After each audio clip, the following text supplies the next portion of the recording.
Bonjour. Bonjour. Nous sommes de retour sur le plateau des 24 heures chrono de l'International, toujours au sein des studios de TV5 Monde. Alors, avec son quartier historique, elle est la seule ville fortifiée d'Amérique du Nord. Son agglomération compte plus de 800 000 habitants. Elle est à ce titre la deuxième ville la plus peuplée de la province canadienne qui porte le même nom. Nous arrivons à Québec. Autour de moi, et pour en parler, j'ai 4 invités. Rémi Paris, vous êtes directeur marché des particuliers Europe chez Desjardins, qui est une banque. Oui, bonjour à tous. Marilène Garceau, vous êtes conseil en mobilité internationale. Votre société s'appelle Kennedy Garceau. Vous avez la double nationalité, vous avez vécu à Québec et à Montréal et vous êtes depuis 16 ans en France. Tout à fait. Rémi, vous aussi, vous avez la double nationalité et vous revenez de 7 ans passés à Montréal. Absolument. Françoise Damenon, bonsoir. Bonsoir. Vous êtes consultante chez Itinéraire Interculturel. Vous êtes donc spécialisée dans l'interculturel. Et vous avez vécu 6 ans au Canada et vous avez, vous aussi, la double nationalité. Oui. Double nationalité que Lucius Meida, mon 4e invité, a lui aussi. Lucius Meida, bonsoir. Vous êtes avocat. Exactement. Chez Lex International, vous êtes au barreau du Canada et vos enfants et votre femme vivent à Québec. Exactement. Voilà. Alors tout de suite, on va faire un point sur la communauté française qui réside à Québec, enfin au Québec plutôt. Et à ce titre, nous allons écouter Nicolas Chibaïev, qui est consul général de France à Québec. Alors, la communauté française compte 10 000 Français inscrits au consulat et vraisemblablement 17 000 si on compte les nombreux Français qui ne s'inscrivent pas au consulat, parmi eux notamment les étudiants. Elle est majoritairement faite de gens d'âge actif, puisque plus de 60% de cette communauté a entre 18 et 60 ans, avec 10% entre 18 et 25, et c'est vraisemblablement dans cette catégorie-là des étudiants que le nombre réel est plus élevé, puisque les étudiants n'éprouvent pas le plus souvent la nécessité de s'inscrire au consulat. Alors, les Français se répartissent au fond dans la plupart des secteurs d'activité de la ville et de la région. Traditionnellement, donc, les métiers et les spécialités de Québec, c'était le secteur de l'assurance, le secteur de l'administration, l'université. Et historiquement, les Français ont toujours été très présents dans ces domaines-là. Ils le sont toujours. Mais depuis, disons, sur les 10 dernières années, c'est sans doute à travers l'évolution vers tous les métiers qui nécessitent des spécialistes en informatique, à travers aussi l'économie numérique, à travers aussi le développement de l'art de vivre à la française, prospère tout particulièrement au Québec, et donc les métiers de l'artisanat, les métiers de bouche, de la restauration sont également très présents.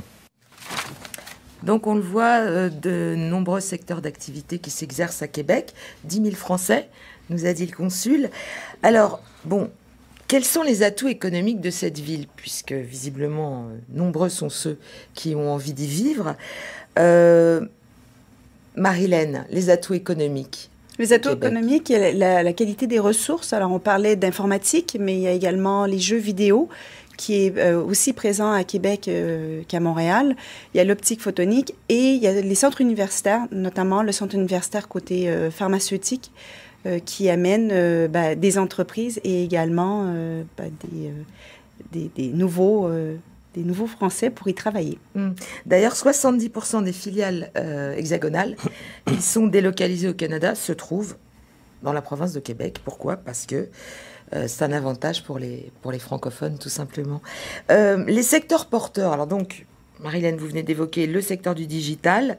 Est-ce qu'on peut parler d'une nouvelle Silicon Valley Vous étiez là-bas il y a quelque temps, Lucius? Oui, définitivement. Le Québec, en général, essaie de développer ce secteur-là, mais il ne faut pas oublier un secteur beaucoup plus puissant, c'est l'aéronautique.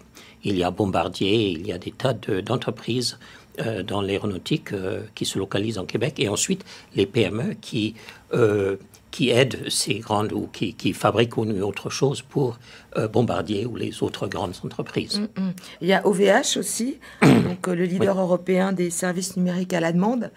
En 2015, ont ouvert un centre de recherche et développement pour agrandir leur présence en Amérique du Nord. Et va proposer donc des emplois. Tout à fait. Très bien.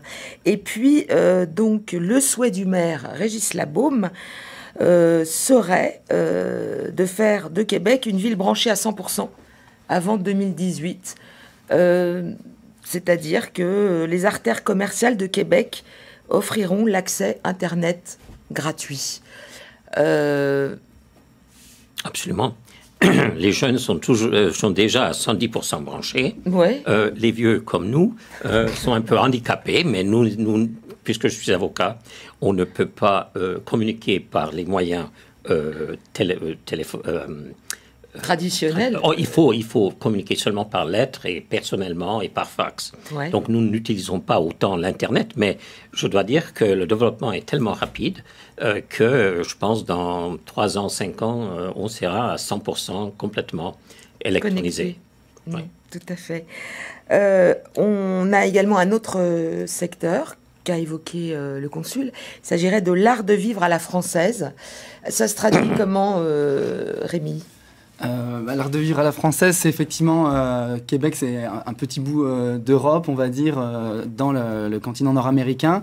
Et il y a effectivement beaucoup de petits commerces qui font revivre un peu le mode de vie à la française avec la qualité de vie, la gastronomie, la décoration. Donc c'est un secteur qui peut être porteur. Et pour compléter dans les secteurs qui sont porteurs justement à Québec, on peut parler aussi quand même il y a beaucoup de fonctionnaires, donc c'est quand même un secteur qui embauche beaucoup là-bas. Et puis il y a aussi le secteur financier. Il faut savoir qu'il y a beaucoup d'entreprises d'assurance qui ont leur siège dans la ville de Québec. Donc là aussi, il y a beaucoup d'emplois qui peuvent être générés. Et la coopérative dont je fais partie, Desjardins, a été créée historiquement, effectivement, à Lévis, qui est juste en face de la ville de Québec. Donc, et on est aussi un centre qui embauche beaucoup de tous les profils. On a 20 profils qui sont recherchés en ressources humaines et qui embauchent en permanence. Très bien. Donc, on va faire une pause avant d'attaquer le sujet suivant. En fait, le sujet suivant, ce sont d'autres atouts que possède le Québec pour les entrepreneurs. Donc, on fait une courte pause et on se retrouve tout de suite après.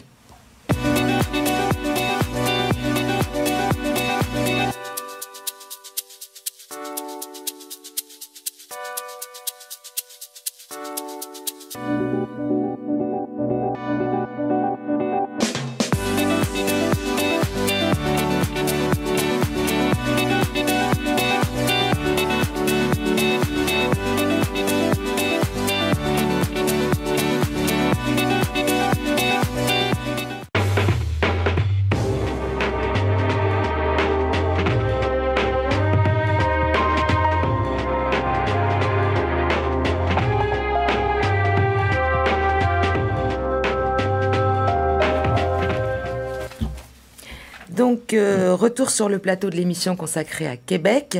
Lucius Meida, on venait d'évoquer les secteurs porteurs.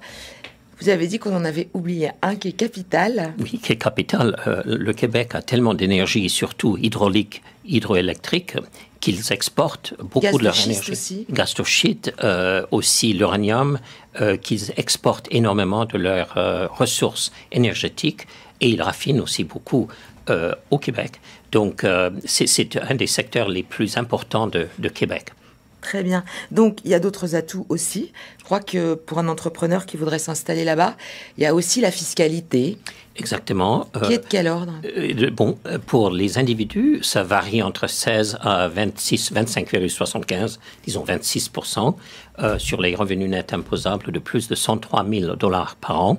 Pour les sociétés, c'est un des plus légers du continent nord-américain. C'est à peu près 11,9%, donc 12%. Impôts de Québec. C'est encore moins qu'en Floride. En Floride, les sociétés sont imposées seulement à l'ordre de 5%. Donc c'est le double, enfin un peu plus du double de la Floride. C'est D'accord. pourquoi nous avons beaucoup de Québécois en Floride. Très bien. Donc, des facilités aussi pour créer sa société, je crois. Les structures existantes, Lucius? Oui, il y a une grande variété de structures. Il y a d'abord la société anonyme, la SA, mais qui est très facile à constituer. Et ça se fait dans 2-3 semaines. Ça ne coûte pas très cher. Il y a la SARL, il y a les sociétés en commandite, il y a une vaste gamme une vaste gamme de sociétés possibles. Il y a même les fiducies. Et d'ailleurs, j'aimerais porter votre attention sur les fiducies québécoises qui sont une des créatures très savantes des juristes et des fiscalistes québécois qui attraient des clients de partout au monde parce que c'est un instrument très peu imposé et qui dure, qui est très fiable aussi. D'accord. Parmi vos clients, quel délai ça prend pour monter sa société? Vous qui les aidez Les délais sont beaucoup plus courts qu'en France. Les restrictions aussi du type il faut déposer un capital ou il faut avoir sont vraiment plus courtes. Ce qu'on propose grandement aux Français, aux Européens, c'est de se faire accompagner par des gens qui connaissent le légal, des gens qui connaissent un avocat, l'aspect fiscaliste, l'aspect création des statuts, beaucoup plus simple, et également la partie commerciale, bien faire son étude de marché. Et il y a des structures qui accompagnent, notamment Desjardins accompagnent sur cet aspect de mise en place d'une structure et de réflexion en amont. Ça consiste en quoi l'accompagnement que vous proposez chez Desjardins? L'accompagnement, il se caractérise concrètement par un bureau de représentation qui existe à Paris depuis 2012, qui a été créé justement pour accompagner des entreprises. Il y en a des centaines qui sont passées par ce bureau, qui permet de mieux comprendre le projet, de bien identifier les enjeux, les experts qu'il faut aller chercher, et que ça soit ici à Paris, mais surtout avec les contacts qu'on a au Québec, on peut accompagner les entreprises, et il y en a beaucoup qui se sont installés effectivement grâce à nos services depuis la création en 2012. Très bien. Alors, qui dit accompagnement dit aussi accompagnement culturel. Absolument. Françoise Damenon. Et justement, on va commencer ce chapitre sur les relations culturelles que nos peuples peuvent avoir ensemble pour chasser une idée reçue. Hein. Oui. Alors, les Canadiens les Québécois ne sont pas nos cousins. Absolument. Et en fait, je crois qu'il est très important de souligner que lorsqu'on est au Québec, on peut apprendre l'Amérique du Nord en français et que les Québécois sont vraiment des Nord-Américains, mais ce ne sont pas des Européens. Oui, par certains aspects, une petite Europe, mais ils parlent français, un français d'une autre couleur. Et on attire d'ailleurs l'attention de nos expatriés qui partent au Québec sur le respect de cette couleur de langue. Parce que pour les Québécois, c'est quelque chose de très important, c'est l'identité. Alors justement, à propos du code dans les affaires, qui aurait une recommandation à faire, un code dans les affaires à respecter? Quel est-il? Je dirais l'honneur, numéro 1. L'honneur? Oui, se taper dans la main, c'est encore un code. La parole a encore valeur. La parole a beaucoup de valeur. Vous êtes d'accord? Oui, je suis d'accord, oui. Oui. Donc, la parole. Je pense que c'est la première chose. Bon, il y a beaucoup d'autres idées, peut-être... nos invités pour... Oui, Françoise. Alors, moi, je pourrais enchaîner rapidement sur quelques valeurs qui sont très importantes et différentes. Par exemple, la conciliation. Au Québec et au Canada, les gens sont très ouverts à la vie d'autres personnes et à faire des compromis pour trouver une solution acceptable par tous. J'imagine que dans vos expériences professionnelles, vous l'avez constaté. Et c'est quelque chose qui explique aussi dans le monde professionnel comment se déroulent les réunions, par exemple, qui sont certainement beaucoup moins directives. Vous avez vécu, vous, chez Desjardins? Oui, chez Desjardins ou chez d'autres employeurs, effectivement, la réunion, c'est rarement un lieu de conflit ou de discussion animée comme en France. C'est toujours des moments de cohésion, de discussion très calme et apaisée. Et c'est effectivement un peu déroutant pour un Français qui arrive au Québec, donc il faut s'adapter à ça. On parlait des différences aussi. Il y a les différences, un marché du travail qui est très souple à l'entrée. On peut être recruté en 1 mois. On peut aussi perdre son emploi en 2 semaines. C'est à l'américaine. C'est un peu à la nord-américaine. C'est assez rapide. Ouais. Et en interne aussi, on peut évoluer très vite. Et moi, j'ai fait un parcours effectivement de 7 ans. Ouais. Et en 6 mois, on peut nous proposer des nouvelles responsabilités si on a atteint nos objectifs. Donc, c'est vraiment très souple. Et ça nous amène au point justement de la hiérarchie, qui semble-t-il serait inexistante. Ah non, non, non. La hiérarchie existe. Elle est, je dirais, assez différente. Le gestionnaire... le N+1 N+1 ou plus 2, N+2 sont très accessibles. La hiérarchie existe, mais son objectif, c'est d'obtenir des résultats et la communication, même l'information, circule beaucoup plus librement d'une façon générale. Mais je crois que vous avez touché un point important aussi. On parlait du pragmatisme. Au Québec, les gens, face à une problématique, vont être très pragmatiques et passer à l'action beaucoup plus rapidement, éviter l'analyse qui paralyse. L'analyse française. Et l'objectif, c'est d'obtenir des résultats. Je pense que vous avez souligné un autre point important, c'est la confiance. Quand on arrive, vous l'avez indiqué, on peut faire ses preuves, on vous fait confiance, c'est un pays qui a l'habitude d'accueillir. On n'a pas la même perception de l'échec. C'est absolument. Alors l'échec, l'attitude face à l'erreur est vue comme un passage acceptable sur le chemin de la réussite. On en tire les conséquences, mais ça depuis la plus petite enfance. Le renforcement positif, qui est très important pour éduquer les enfants, et l'attitude face à l'erreur. C'est très différent. Marilène, vous qui êtes canadienne, et française aussi, mais avant tout canadienne, comment vous percevez, vous, les Français ? Alors, après 16 ans, on est pas mal intégrés, mais on a encore des différences culturelles au quotidien. Cette partie où on est valorisé dans notre travail, je dirais que ça manque en France. D'avoir un peu d'encouragement pour avancer, d'être dans une formulation de phrases courtes, concises, mais surtout positives. L'idée, c'est... bon, certes, j'ai appris à râler comme tout le monde, mais l'idée, c'est plutôt d'approcher... Constructif. C'est ça, un problème de façon constructive et de dire comment on va aller de l'avant. Très bien. Alors, si je pourrais juste ajouter, il y a un autre facteur très important au Québec, c'est la famille, c'est les relations familiales. Et les Québécois ont tendance d'avoir de grandes familles et de bien valoriser les générations.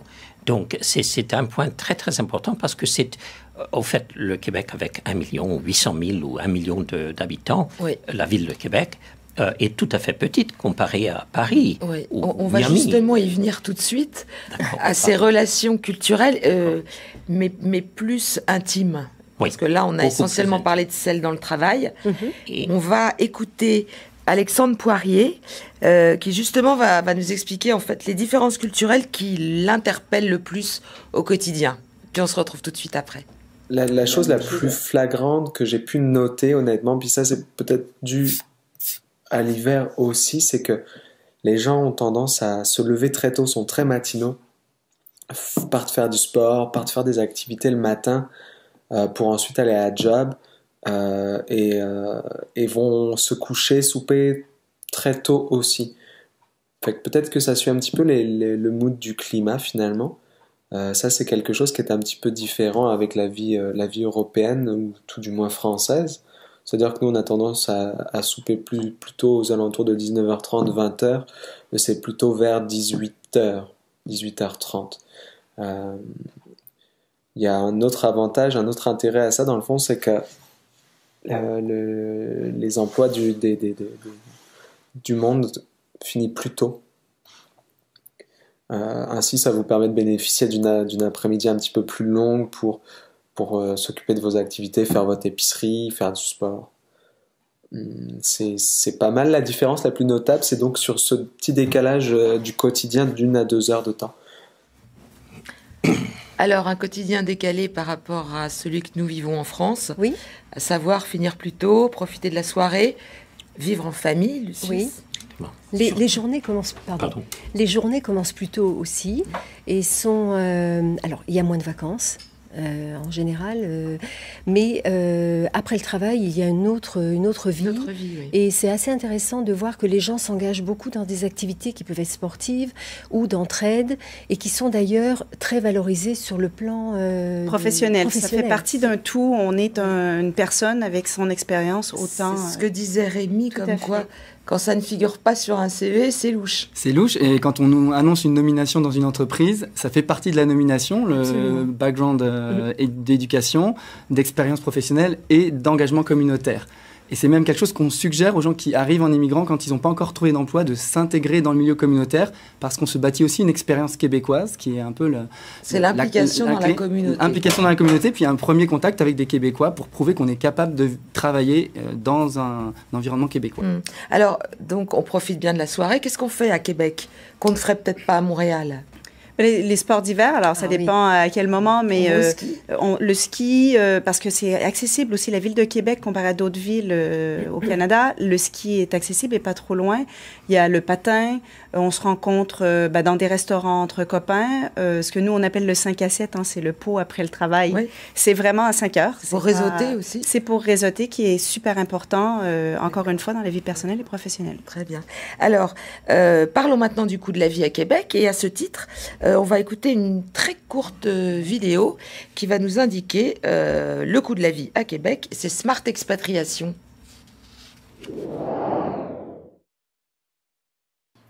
Si vous vous déplacez de Paris à Québec, vous aurez une augmentation du coût de la vie sur place de 7%. Bonne surprise, vous pourrez trouver des logements moins chers qu'à Paris. Comptez environ 600 € par mois pour un 2 pièces. Sachez aussi que la fiscalité est plus lourde qu'en France et les contributions sociales nettement inférieures. Au final, si vous êtes célibataire et que vous gagnez 50 000 € bruts à Paris, il vous faudra 45 700 € bruts à Québec pour maintenir le même niveau de vie.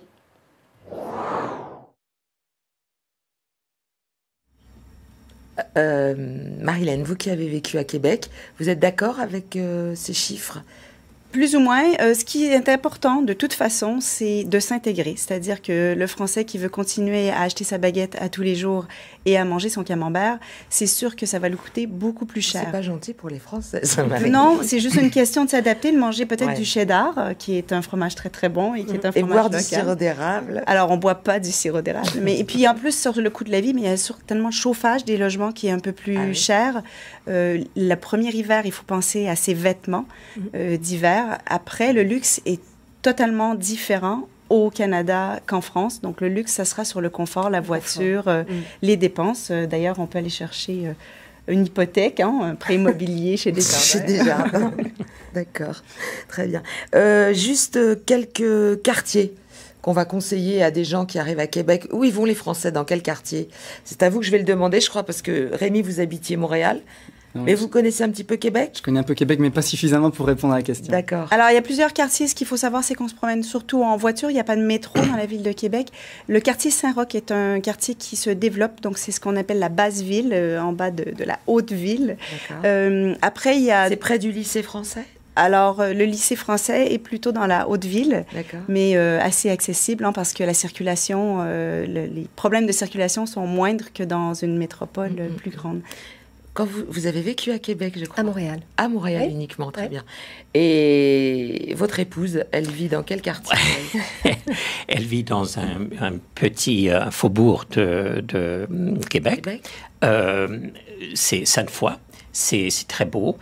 Mais je dirais que si vous voulez vraiment jouir de la culture québécoise, il y a du théâtre, il y a des cinémas, des cinémathèques, il y a des conférences, etc. Vivez au centre-ville et à côté de la Grande Rue. Moi, je dirais à côté de la Grande Rue. D'accord. Si je peux me permettre, vous touchez un point important, c'est la vitalité culturelle du Québec et de la ville de Québec avec de nombreuses activités, événements, festivals. Festival d'été? Oui, le festival d'été. Et d'hiver. Et beaucoup d'hiver. Le carnaval. Donc c'est plus vivant que Montréal? Ah, beaucoup plus. C'est bizarre parce que c'est différent. Mais le carnaval de Québec, c'est historique. C'est vraiment, il y a 2 parades, 2 samedis de suite. Il y a un château en glace. Il y a des compétitions d'expositions, de sculptures de glace. La traversée du fleuve. La traversée du fleuve Oui. en canot. Donc, il y a des choses. Mais en termes de diversité culturelle, c'est différent. Très bien. Alors, puisque on parlait tout à l'heure du logement, on va également quand même aborder un sujet, c'est les délais pour un déménagement. Parce que si on doit partir... D'ailleurs, vous qui allez rentrer, comme ça, vous saurez combien de temps ça va prendre. Très bien, je vais prendre des notes. On va écouter Sébastien Flamand, account manager chez Bailly Déménagement. Alors un déménagement porte à porte, quelle que soit la ville de départ en France et quel que soit le port ou l'aéroport de départ, il faut compter par voie maritime en container individuel un délai de 3 à 4 semaines pour la province du Québec, j'entends bien, donc Montréal et Québec City pour les villes principales. Et il faut compter 5 à 10 semaines pour du container de groupage, lorsque on veut réduire les coûts pour regrouper plusieurs clients vers une même destination. Ensuite, il reste le mode de transport aérien, qui est la méthode la plus rapide.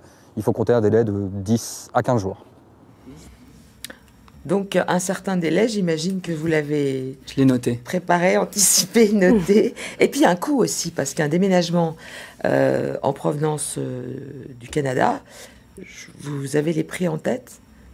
Mais ça dépend si c'est groupage ou pas groupage. Sans groupage, Oui. C'est dans les 15 000 $ Oui. quand même. Ouais. Pour une maison, quoi. Oui, Pavillon. pour une maison, ouais, ce qui est quand même assez élevé. Les étudiants et les PVTistes regroupent leur déménagement Ça, dans du pour le groupage, et groupage. ça coûte un peu moins cher. Oui, j'imagine. Beaucoup moins cher. On va parler des PVTistes. Donc, qualité de vie à Québec, c'est indéniable, vous étiez tous d'accord. Une grande ville, mais une impression de village. Très bien pour les gens qui habitent en région, voilà, qui ne veulent pas se retrouver dans une grande métropole. C'est une ville plus européenne qu'américaine, semble-t-il, au niveau de l'architecture. Il y a une vieille ville qui semble être très belle. Qui est très belle. Il y a les fortifications dont on a parlé dans l'introduction. Tout à fait. Absolument.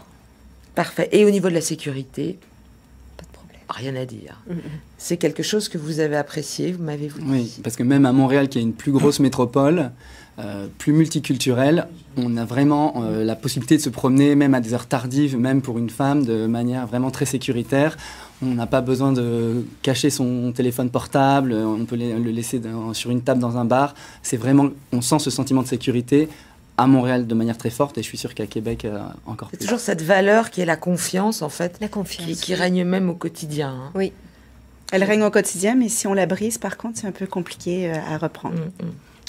On va faire une pause et puis comme on a vraiment envie de s'installer au Canada, après tout ce que vous venez de dire, on va parler de l'immigration.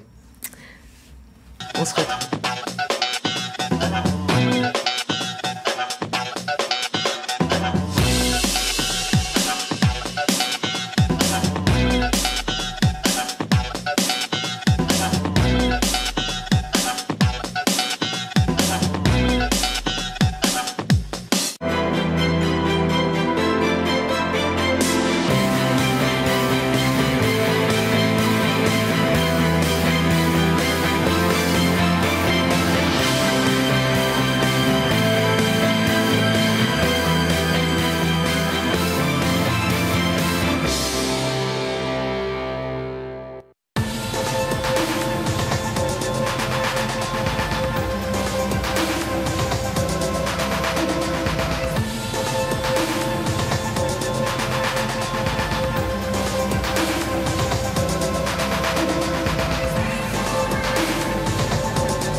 Nous sommes de retour avec nos invités pour parler de la ville de Québec.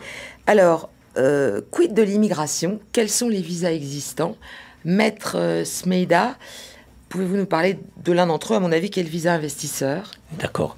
Les visas actuellement sont en train d'être révisés par le gouvernement fédéral et le gouvernement du Québec. Ils aimeraient stimuler la venue d'investisseurs.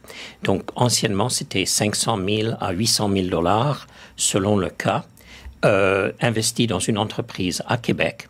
Et ça vous privilégiez d'un visa de résidence permanente tout de suite. D'une durée de 5 ans, 4 ans? Oui, d'une durée, ça variait selon la province, et donc 3 ans, 5 ans, et ça vous donnait un chemin plus droit à la résidence permanente et à la citoyenneté canadienne, si vous le vouliez. D'accord.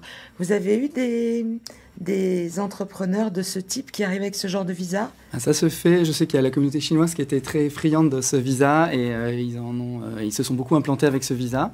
Donc ça a beaucoup favorisé le développement économique, effectivement, du Québec. D'accord. Alors, hormis le visa investisseur, il y en a peut-être un pour les jeunes? Oui, il y a un programme fédéral pour les jeunes qui permet le visa étudiant, jeune professionnel, stage ou permis vacances-travail. Il y a pour les entreprises qui créent une filiale le permis temporaire intra-société. Après, il peut y avoir le parrainage. L'intra-société, c'est quand on monte une filiale, j'imagine. On monte une filiale ou même qu'il y a déjà un bureau existant et on expatrie un salarié pour quelques années. Ce qu'il faut, c'est connaître les possibilités d'immigration et les différentes. Il y a des adultes même qui peuvent retourner aux études et avoir, on parlait des jeunes qui retournent aux études, mais qui vont aux études, mais les plus vieux aussi. Donc, ça peut être des possibilités. Il faut que chaque personne, chaque famille, chaque entreprise comprenne les différentes possibilités d'immigration. Sans visa sur place, on ne travaille pas. Non, puis on parlait tout à l'heure de la possibilité d'avoir un emploi rapidement.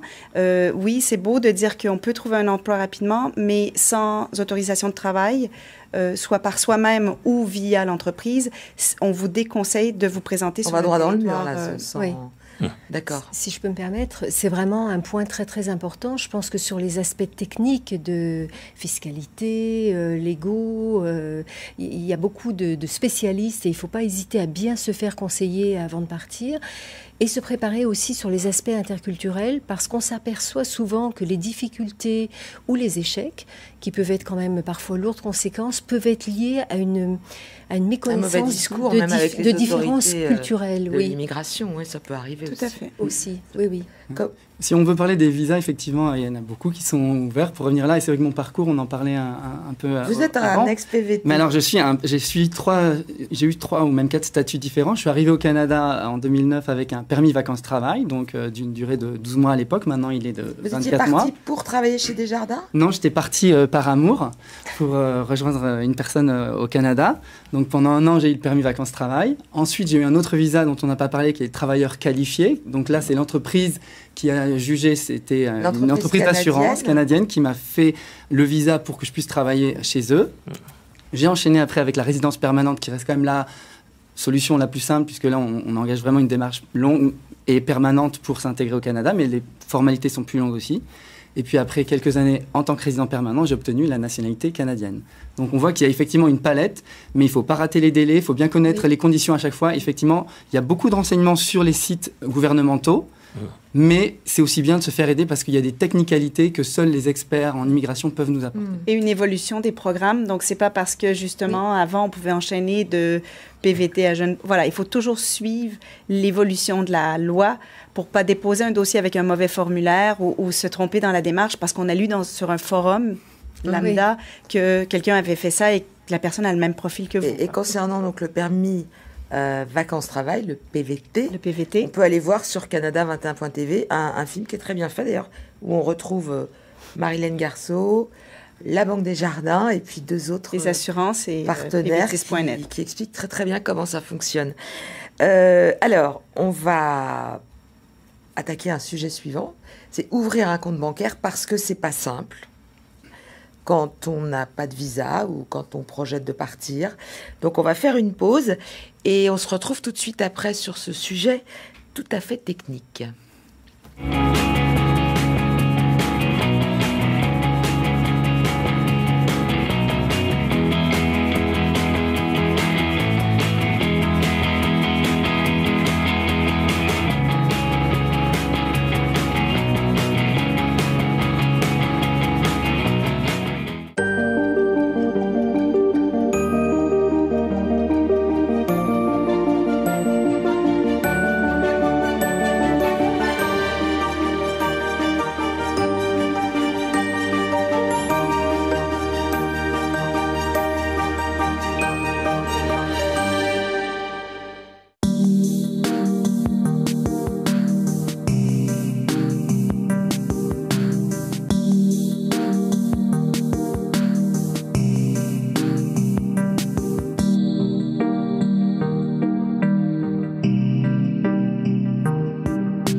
Nous sommes de retour sur le plateau de TV5 Monde pour l'émission consacrée à Québec.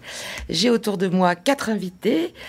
Rémi Paris de la Banque des Jardins, Marilène Garceau de Kennedy Garceau, Lucius Meida, avocat au barreau du Canada, Lex International, et Françoise Damenon, consultante chez Itinéraire Interculturel. Alors, effectivement, on ne peut pas ouvrir de compte bancaire si on n'a pas de visa. C'est ce que vous nous avez dit tout à l'heure. Alors, comment on fait pour ouvrir un compte bancaire? Alors, c'est très simple. Il faut se faire accompagner, on le disait tout à l'heure, en amont. On a, nous, la structure au bureau de Paris qui permet de prendre des premiers contacts avec nous. Donc, de France, on peut déjà commencer... De France, on peut commencer les démarches. On peut commencer à prendre contact. On a une page Internet et on vous donnera les coordonnées. Mais vous pouvez aller là-dessus. Vous pouvez commencer à prendre contact avec nous. Nous, on va commencer à préparer le dossier. Si vous avez envie, on peut vous ouvrir le compte. Et le compte sera ouvert dans une succursale du centre-ville de Montréal. Arrivé sur place, vous pourrez aller récupérer vos documents. Si vous avez un emploi, vous aurez aussi une carte de crédit, qu'on appelle ici carte bleue, donc il faut adapter son vocabulaire aussi. Et puis on peut aussi commencer à faire des transferts de fonds, parce que quand vous allez vous installer, peut-être que vous aurez des frais qu'il faudra payer pour réserver un logement, pour éventuellement acheter un véhicule. Donc puisque vous pouvez faire des transferts de fonds en amont, vous êtes bien équipé en arrivant, et une équipe d'experts qui ont beaucoup d'ailleurs chez Desjardins fait ce parcours multiculturel. C'est compliqué d'arriver sans avoir le compte, sans avoir d'argent. On a le visa, mais enfin on n'a pas les fonds, quoi. Voilà, donc là cette solution-là vous permet d'être fin prêt quand vous arrivez. Ça peut prendre du temps. Non, c'est assez rapide. L'ouverture de compte se fait bien. Ah oui. Oui, parce que l'avantage du système, c'est qu'il y a un rendez-vous dès son arrivée. Alors souvent, les gens atterrissent et ont déjà leur rendez-vous le lendemain matin chez Desjardins, présentent l'ensemble des justificatifs qui avaient été envoyés sur le site Internet. Et en plus, il y a tous les services complémentaires. Éventuellement, il y a un logement ou une voiture. L'assurance automobile ou véhicule peut être pris également chez Desjardins. Et on en a parlé tout à l'heure de l'implication dans la communauté. Desjardins, c'est une banque coopérative. D'ailleurs, on n'est même pas une banque parce qu'il y a un statut bancaire au Québec. Non, on est une coopérative financière. On est la première au niveau du Canada. Et on est 5e banque la plus sûre au monde. Oui, on est très fiers de nos résultats. Effectivement, et on a à cœur, ça fait partie de l'ADN, on disait, notre coopérative a été créée en 1900 à côté de la ville de Québec, par Monsieur Desjardins et son épouse. Et on redonne beaucoup à la communauté, ça fait partie des gènes de notre institution. Et on donne plus de 80 millions de dollars par an, sous forme de dons, de sponsorship, d'aide à des activités communautaires. On commandite aussi, comme on dit, on sponsorise les festivals que sont le Carnaval de Québec. Ce genre d'attitude, c'est culturellement très typique. Oui, c'est typique. Rendre ce qu'on nous a donné quelque part. Absolument, pour les entreprises, mais aussi pour les personnes. Les gens s'engagent dans des associations, se mobilisent pour des causes, participent à la communauté qui les entoure, alors localement bien sûr, mais parfois beaucoup plus loin. Et c'est quelque chose qui est vraiment courant. Le mouvement Desjardins sponsorise aussi les séminaires, les rassemblements d'études économiques, de droit, etc. Et dernièrement, le barreau de Québec et le barreau de la Floride ont fait un accord avec le soutien du mouvement Desjardins, qui ont des banques dans les deux lieux, dans les deux États. Et donc, le soutien du mouvement, ça s'appelle au fait le mouvement Desjardins, puisque c'est un mouvement de beaucoup de particuliers. Ce n'est pas une grosse banque corporative, mais une coopérative. Et elle est très, très étendue, même en dehors du Québec. Très bien. Merci, Lucius. Dernier sujet, la santé. On va d'abord écouter Laura Faubel du CLES qui va nous parler de l'entente franco-québécoise de sécurité sociale. C'est important quand on part aussi. Donc, l'entente franco-québécoise de sécurité sociale. Quelles personnes sont concernées par l'accord? Cette entente entre la France et la province canadienne du Québec est entrée en vigueur en 2006. Elle s'adresse aux travailleurs salariés, aux non-salariés et aux fonctionnaires. À quelle législation de sécurité sociale sont soumises les personnes? En termes de législation applicable, cet accord a une particularité. En général, le travailleur est affilié dans un seul État, celui dans lequel il exerce son activité professionnelle. C'est ce qu'on appelle le principe d'unicité de la législation applicable. Dans le cadre de l'entente franco-québécoise, une double activité, donc sur le territoire de chaque État au cours d'une même année, peut dans certaines conditions donner lieu à une double affiliation. L'accord permet aussi le détachement, ce qui est le fait de rester affilié dans son état habituel d'emploi. La durée est d'1 an pour les non-salariés et de 3 ans pour les salariés, avec une possibilité de prolongation. Quelles sont les principales dispositions de l'accord ? L'accord prévoit l'exportation des prestations. Et à l'exception du chômage, toutes les branches de la protection sociale sont couvertes. La maladie, la maternité, les prestations familiales, l'invalidité, la retraite. Pour plus de détails, je vous invite à consulter le site du CLES, www.cles.fr. Alors, que dire des soins, la qualité des soins au Québec, en quelques mots, parce qu'il nous reste presque plus de temps. Rémi, vous avez été chez le médecin là-bas, vous avez... Tout se passe très bien, mais il y a des prises en charge qui sont un peu différentes, effectivement. Le système de santé est quand même très performant au Québec. La prise en charge, et peut-être que mes collègues là, en parleront plus en détail, elle est quand même très bien soutenue par l'État et par la régie québécoise.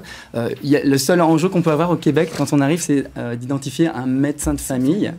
C'est une denrée un peu rare. Il y a des listes d'attente pour arriver à en obtenir un. Et délai aux urgences assez longs, je crois. Il faut aller aux cliniques. Il y a un 811 qui est l'Info Santé, qui est la première chose qu'il faut consulter. Et puis, si on peut éviter l'urgence, c'est mieux. On va dans les cliniques. Il n'y a pas de suivi d'un médecin, mais au moins, on est traité à ce moment-là. Il ne faut pas oublier de faire les démarches de sécurité sociale avant le départ pour ne pas avoir la période de carence. Oui, c'est ça. Donc, il faut bien faire les démarches avant de partir. Et d'ailleurs, également, si vous êtes conjoint d'expatrié, on propose que vous informiez Pôle emploi en France pour dire que vous suivez votre conjoint, parce qu'on ne sait jamais ce qui peut arriver. Et au retour, vous pourriez bénéficier de vos droits chômage, et si vous ne le faites pas, vous les perdez. Bon. J'aimerais ajouter que la qualité de la médecine dans la province de Québec est excellente. D'ailleurs, ma fille travaille dans l'hôpital des enfants de Montréal, qui est un des meilleurs du monde. Elle est médecin, donc? Absolument. Non, je veux dire, l'hôpital est un des meilleurs du monde, absolument. Ils font de la recherche poussée avec les cellules de souche. Enfin, c'est vraiment un des secteurs très performants. Une qualité de soins indéniable. Absolument, de Québec. La preuve, c'est qu'on est tous là en santé, on est tous passés par le... Oui, oui, absolument. Bon, eh bien, on va conclure en tout cas sur un livre qui s'appelle « Communiquer et coopérer avec les Canadiens », parce que à partir de tout ce qu'on vient de dire, je pense que le challenge, c'est ça, c'est de ne pas se tromper. Les Québécois ne sont pas nos cousins, ce sont des Américains du Nord, des gens de confiance, des gens agréables, sur qui l'on peut compter, et généreux. Voilà. Merci de nous avoir suivis. Au revoir. Et suivez-nous sur hashtag 24H Chrono TV. Et tout de suite après, rendez-vous pour l'Amérique du Sud. On quitte l'Amérique du Nord, direction Buenos Aires. Messieurs, mesdames, merci. Merci beaucoup.